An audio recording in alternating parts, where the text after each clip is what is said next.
What if this massive stone tower wasn't made by nature, but left behind? Some believe Devil's Tower is an ancient alien landing pad. Others say it's a petrified giant tree cut down by unknown forces.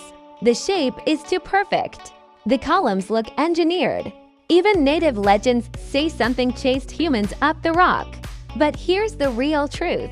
Devil's Tower is a rare geological formation called columnar jointing.